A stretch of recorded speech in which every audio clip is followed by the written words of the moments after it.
We are here at Yamaha today. Yamaha is having a motocross day. We are a lot of noisy people around, but the reason I'm here today is because the three adventure girls that Yamaha has are here. We've got the T7 Rally Edition, we've got the normal T7, and we've got the brand new World Rally.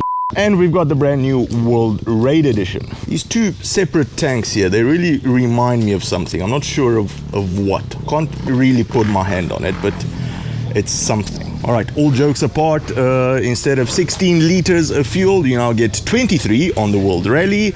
It's split up into two different tanks. They are linked somewhere down below, so when you fill them up separately, you don't have to worry if they're exactly the same, or if there's exactly the same amount of fuel in there. A much lower center of gravity. Obviously now, because they are split, when you are doing agile turns, you're not gonna get all of the fuel splashing to the left and the right, just half of it. So it's going to be a lot more maneuverable on the road. Suspension, this has gotten quite a bit of an upgrade. It's now fully adjustable, meaning that you can adjust preload as well. They are still 43 millimeters KIB, but they are better quality. And of course, brand new TFT dash. Yamaha has decided to drop the old LCD one.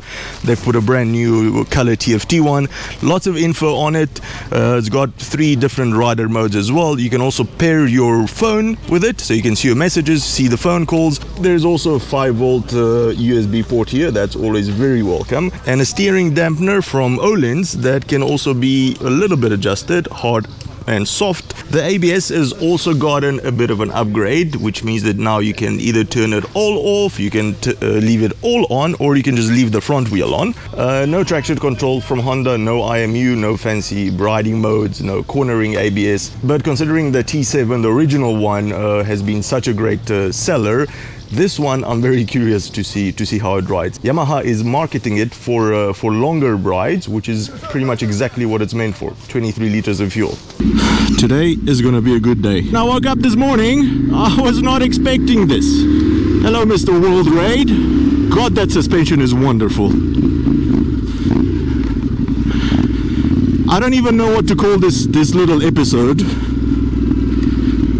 Hello, camera. Oh, okay, so we can't go through here. Let's go back. I don't know what to call this episode. It's not can't be a review. I just got on it, so it'll be sort of a half of first impressions. While everybody's having fun on the motocross circuit, I'm more interested to see how the World Raid handles, I don't know, on normal off-roads and a bit of tarred road.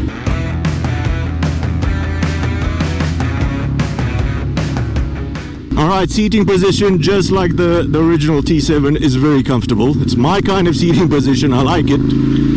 Touring, adventure-ish. I don't notice a difference from the original to the World Raid, and there shouldn't be, because the only thing that's changed on the bike itself mechanically is the suspension, which is now I think about 20 millimeters higher, both on the front and on the rear.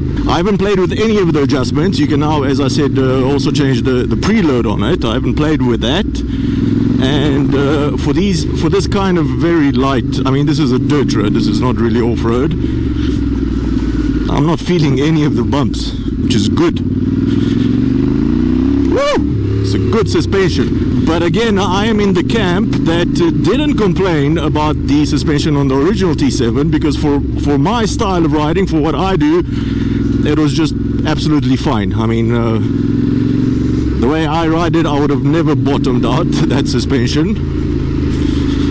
Hello, fellow two-wheels rider. Okay. That a Krapovich on the back. I'm not sure if that comes standard or if the dealer put it on. I'll do my research there, but it's God, it's wonderful.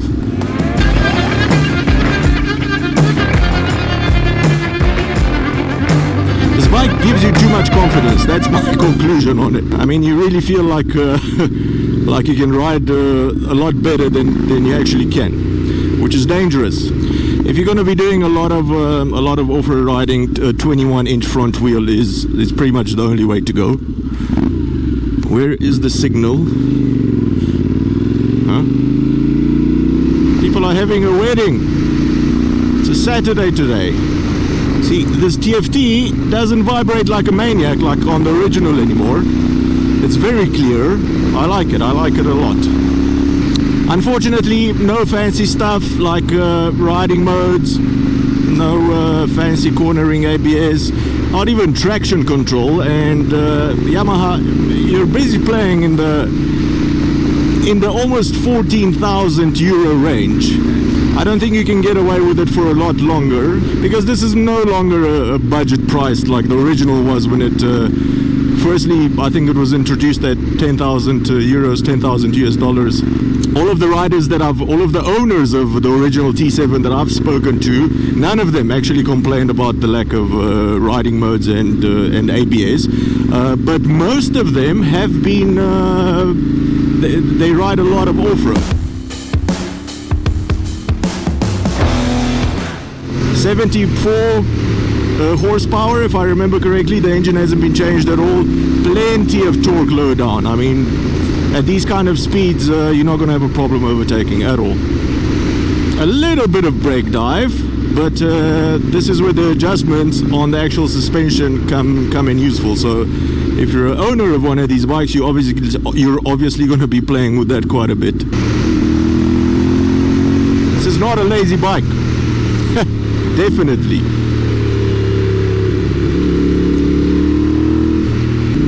The TFT is now also Bluetooth enabled, which means that you can connect your phone. Can't play music through it, but you can read your messages when they come up. I take it it'll come up with whatever push notifications you have. You can see who's calling. So Yamaha seems to be meddling a little bit in the comfort electronics, as I like to call them on bikes, but not really so much into rider aids, which I guess is fine for some people. But then again, looking at almost 14,000 euros for this bike.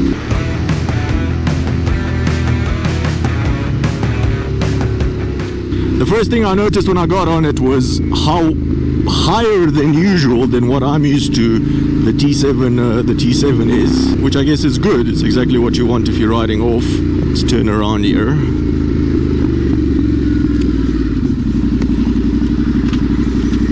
Let's do a bit of slow speed maneuvering.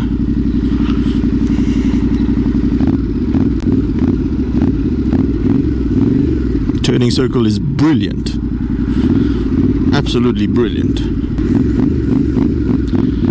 It's still as well balanced as I remember it. Japanese balancing, like a katana.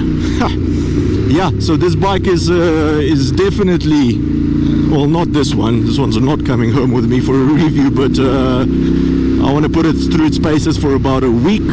I'll try film that review as soon as possible. This is going to be a short episode because we have to take the bike back so that other people can go enjoy it on the circuit or on the road. Nonetheless, if you've enjoyed this episode, give it a big thumbs up, consider subscribing or becoming one of our patrons, and I'll see you on the next one.